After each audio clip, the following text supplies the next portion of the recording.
A very good morning. Myself, Virendra Kumar Maurya, Associate Professor, Electrical Engineering Department, School of Engineering, Babu Banarsi Das University, Lucknow. Students, today I am going to discuss a very interesting topic named as mesh analysis and nodal analysis. Right?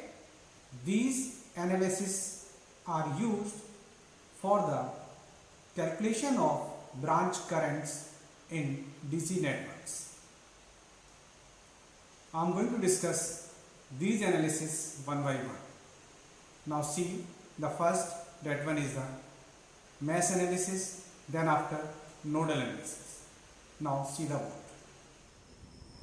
Now I am going to discuss topic named as Maxwell mesh current method. Right? This one is also known as mesh analysis. First of all, statement. The first step is, in this method, Kirchhoff's voltage law is applied to a network to write mesh equations in terms of mesh currents instead of branch currents.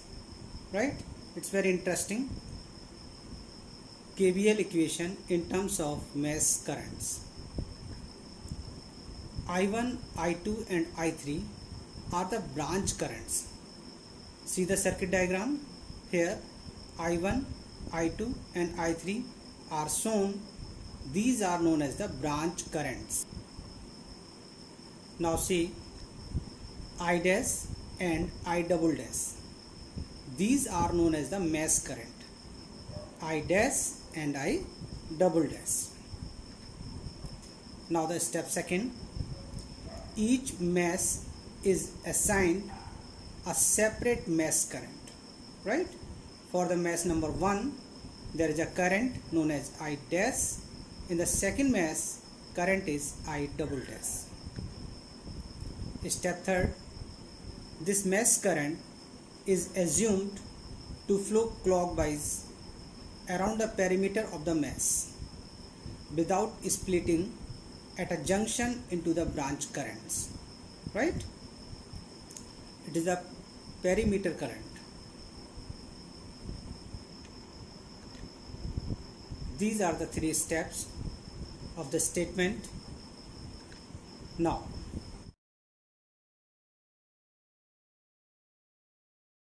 right, circuit is shown over here in which 2 voltage sources E1 and E2 and 3 resistances are connected, R1, R2 and R3.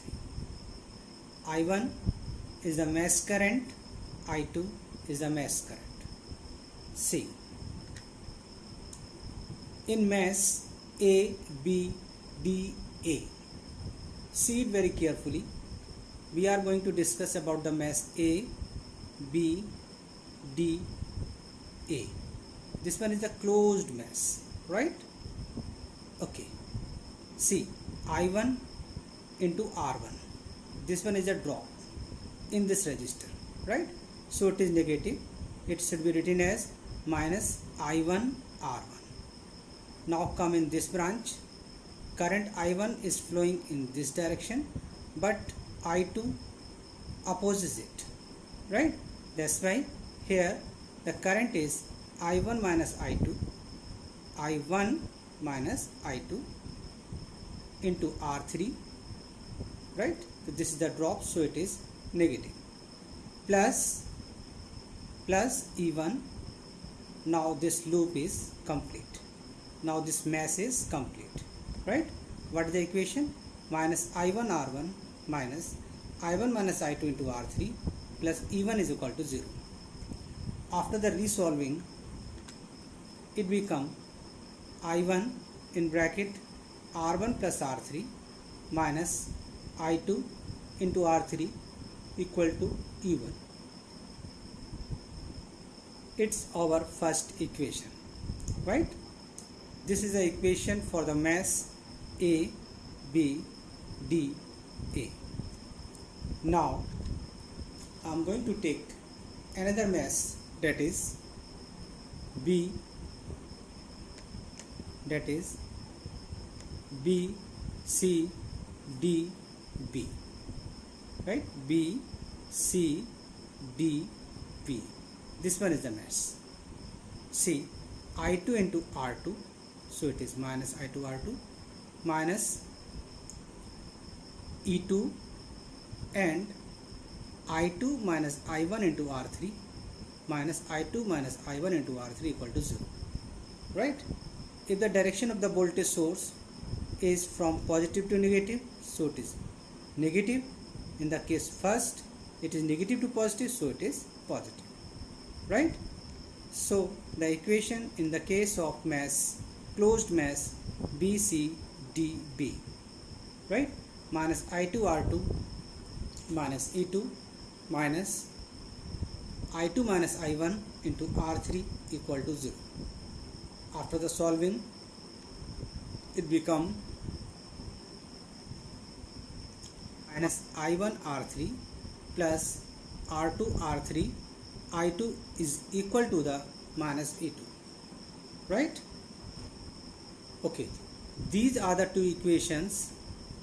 With the help of these two equations, we can calculate the current I1 and I2, or current into any specified resistance, right?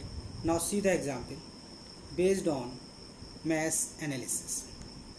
Here example is shown in which we are going to calculate the current in 20 ohm resistor with the help of mass analysis. This one is the 20 ohm resistor in between the points B and D, right? Three resistances are over here: 40 ohm, 60 ohm and 20 ohm. Is it okay?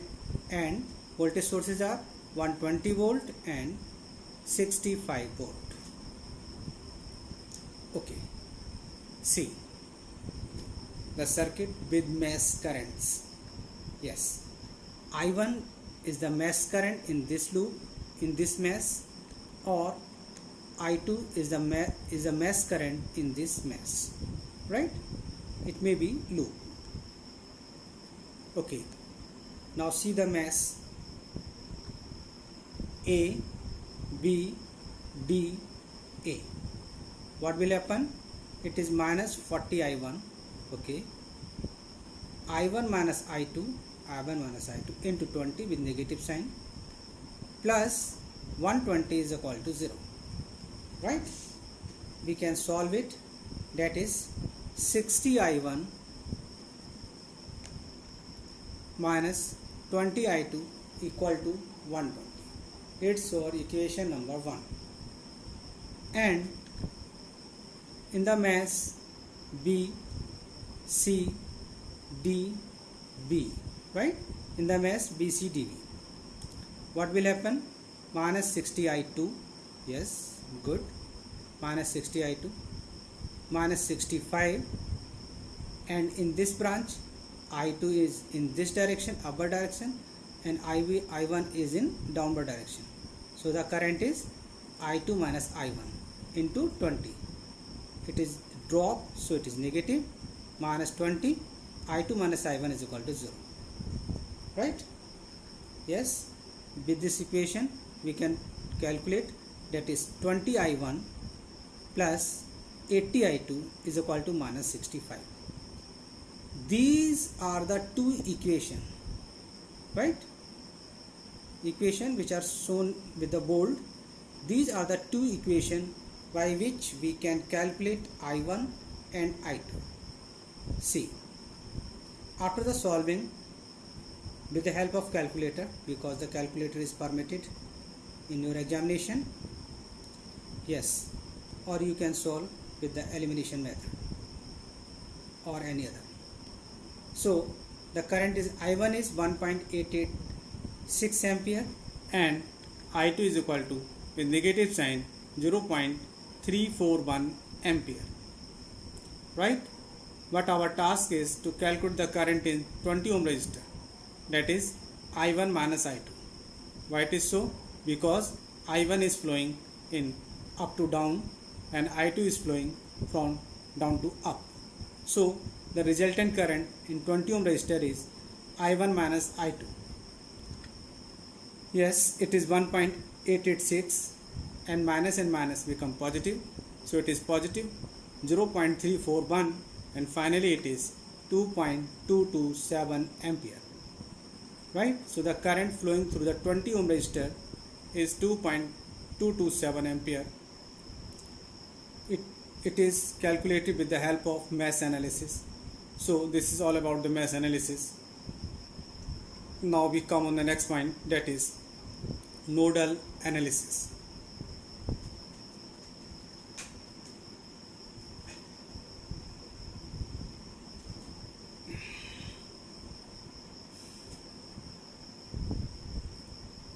Now see the nodal analysis. After KVL, KCL and mesh analysis, there is another method called nodal analysis for the calculation of branch currents in a circuit. In this method, one of the nodes is taken as a reference node and the potentials of all other points in the circuit measured with respect to the reference node. Right? This is about the statement of nodal analysis.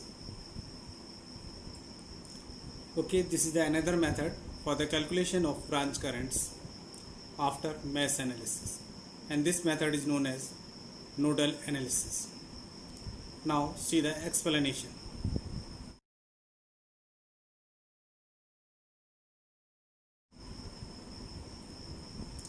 A simple circuit is shown over here having the resistances R1, R2, R3, R4 and R5, right? And sources are E1 and E2. Our task is to find out the branch currents, right? To find out the branch currents. See, we are taking over here E or F as a reference node, right? Branch currents are I1, I2, I3, I4 and I5. It's a very interesting technique. Now see, node at B, right? I1 is the incoming current and I2 and I4 are the outgoing current. That's why I1 is equal to I2 plus I4. Is it clear? I1 is equal to I2 plus I4. How can you calculate the I1? I1 is given by the source E1 and opposite by the voltage whatever the potential at point B. So I1 is given by the E1 minus BV upon R1. I2 is BB minus BC divided by R2, and I4, that is BB minus reference voltage, that is 0 volt, so IB upon R4. Now see the node C. At point C, at the node C, I2 is incoming, I3 and I5 are the outgoing currents. So I2 is BB minus BC divided by R2, and I3 is BC minus E2 divided by R3, and I5 is nothing but BC divided by R5. With the help of these two equations, we can calculate each and every branch current. Right? Now see the example. This is the example based on nodal analysis. Right? Find branch currents. Now I am going to convert this circuit into the circuit with branch currents. How many resistances are here? 1, 2, 3, 4, 5. There are 5 resistances having the values 20 ohm, 15 ohm, 10 ohm, 10 ohm, 10 ohm. And voltage sources are 100 volt and 80 volt. Is it clear? Now see the diagram with the branch currents. Yes, one thing over here, point E or node E or node F. E or F is taken as reference node. This is the diagram with the branch currents, right? I1, I2, I3, I4 and I5 are the branch currents. At node B, I1 is equal to I2 plus I4, right? In the place of I1, it is 100 minus BB divided by 20. I2, it is BB minus BC divided by 15. And I4, it is BV divided by 10. Right? Okay. After solving, we will get 13 BB minus 4 BC is equal to 300. Now come on the node C. At point C, I2 is equal to I3 plus I5. I2, that is BB minus BC divided by 15. I3, that is BC plus 80. It's interesting. The direction of source 80 volt is in reverse direction, right? So it will support to the current I3. Here I3 is BC plus 80 divided by 10, and the value of the I5, that is BC divided by 10. After the solving, we will get BV minus 4BC is equal to 120, right? See, this one is the circuit diagram with branch currents, and these are the two equations. With the help of these two equations, only with the help of two equations, yes, interesting, we can calculate BV and BC. BV is 15 volt and BC is minus 26.25 volt. Right? With the help of two equations, we are going to find out the values of I1, I2, I3, I4 and I5. 5 currents. See, I1, which is nothing but 100 minus BV divided by 20, that is 100 minus 15 divided by 20, it is 85 upon 20, it is 4.25 ampere. I2, that is BV upon 20, that is 15 upon 10, that is 1.5 ampere. I3, that is BV minus BC divided by 15, that is at 15 minus 26.25 divided by 15, it is 2.75 ampere. I4, that is BC divided by 10 minus 26.25 divided by 10, it is minus 2.625 ampere. And I5, it is BC plus 80 divided by 10, that is minus 26.25 plus 80 divided by 10, it is nothing but 5.375 ampere. Right? This is a very interesting method, nodal analysis. Right? See,